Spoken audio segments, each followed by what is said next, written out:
The Worst Hard Time by Timothy Egan. The untold story of those who survived the Great American Dust Bowl.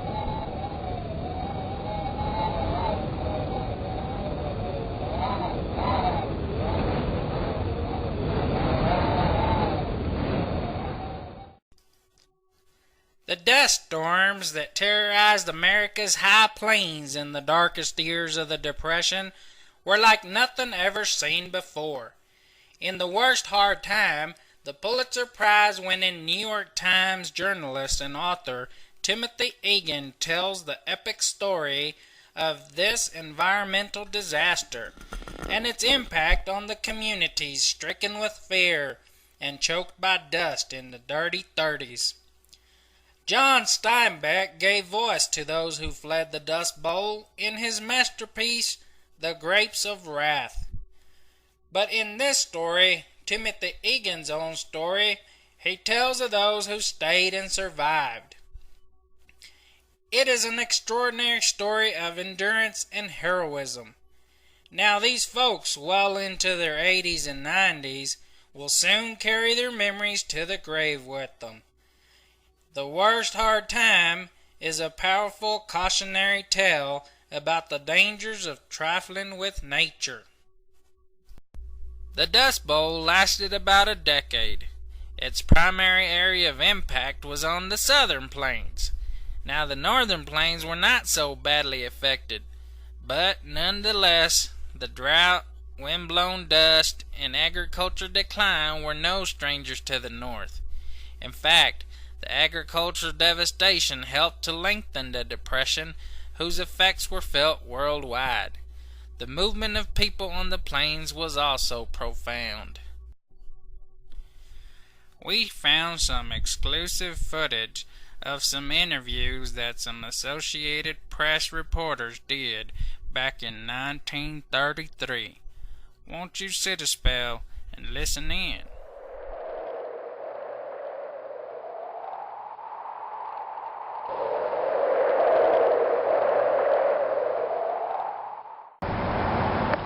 Tell me what your name is, ma'am. Well, my name is Lizzie White, and I just wanted to tell people my story. You know, out here in no man's land, there's wind. The wind, it just blows, and it blows, and it blows, and sometimes I think it might just blow me away. Life here, it's hard. Nothing is simple. I mean, I can't even put my clothes on the line because that dirt comes blowing through and it just soils all over my clean clothes. And the dust, it washes over me every day, strong and hard. Sometimes I think it might wash me away. Truth is, sometimes I wish it would. Tell me your name, ma'am. I'm Rosa Borth. My daddy used to grow wheat on our farm here in Oklahoma, but 6 years ago farmers were growing too much wheat. The men at the elevator in town wouldn't even take Daddy's wheat. They said there wasn't any room for any more grain. This drought and dust hurt Daddy more than he let on. Sometimes I see him out behind the shed bawling his eyes out. Being that he's a proud man, he hides behind the shed so we won't see him crying. He already sold the rest of our cows to the government, and we kids need shoes. I only have one pair, and they're too small. I paint them black for church and white for school. Mama keeps telling me, next year, Rosa, shoes will come next year with the rains. But I'm scared when I see Daddy crying behind the shed because he's afraid of losing the combine. The last thing he owns that's worth anything. He still owes $400 on it. He doesn't even have money to buy me shoes, so how's he going to make payments on the combine? Hearing his sobs breaks my heart.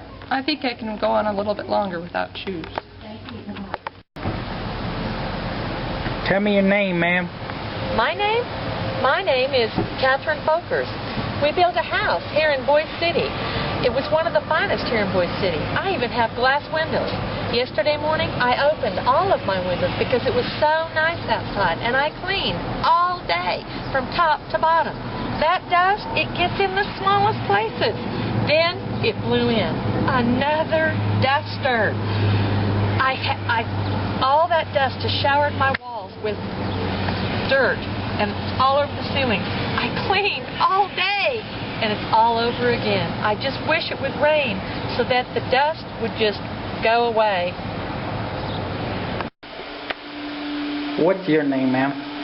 My name is Hazel Lucas Shaw. And what do you do? I'm a school teacher. I teach children to keep a positive attitude and to just have determination. And how much do they pay teachers nowadays? Currently, I'm not being paid a dime. Sometimes families bring me chickens and sometimes they invite me to supper, but I get nothing to eat. I don't get paid by any means of no monetary value.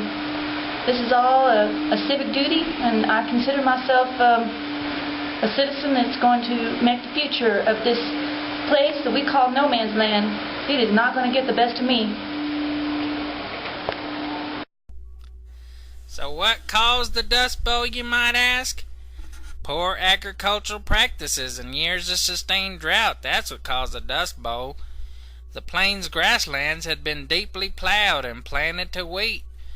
During the years when there was adequate rainfall, the land produced bountiful crops. But as the droughts of the early 30s deepened, the farmers kept plowing and plowing and planting, and nothing would grow. The ground cover that held the soil in place was gone. The plains winds whipped across the fields, raising billowing clouds of dust to the skies. The skies could darken for days, and even the most well-sealed homes could have a thick layer of dust on furniture in no time. In some places, the dust would drift like snow, covering farmsteads.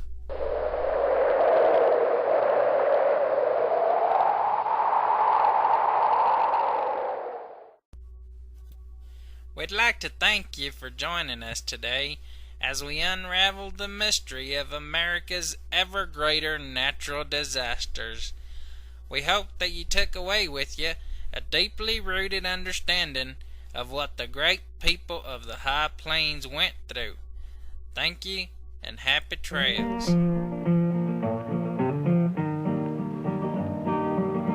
This land is your land, and this land is my land. From the California to the New York Island, from the Redwood Forest to the Gulf Stream waters, this land was made for you and me.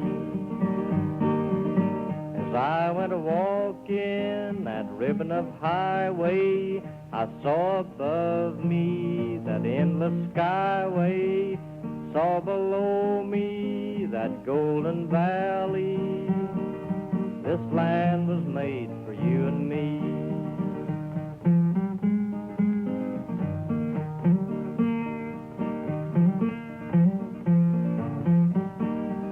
I roamed and rambled, and I followed my footsteps to the sparkling sands of her diamond deserts. All around me a voice was sounding, this land was made for you and me. When the sun comes shining, then I was strolling, and the wheat fields waving, and the dust clouds rolling. The voice was chanting as the fog was lifting, this land was made for you and me. This land is your land, and this land is my land. From California to the New York Island, from Redwood Forest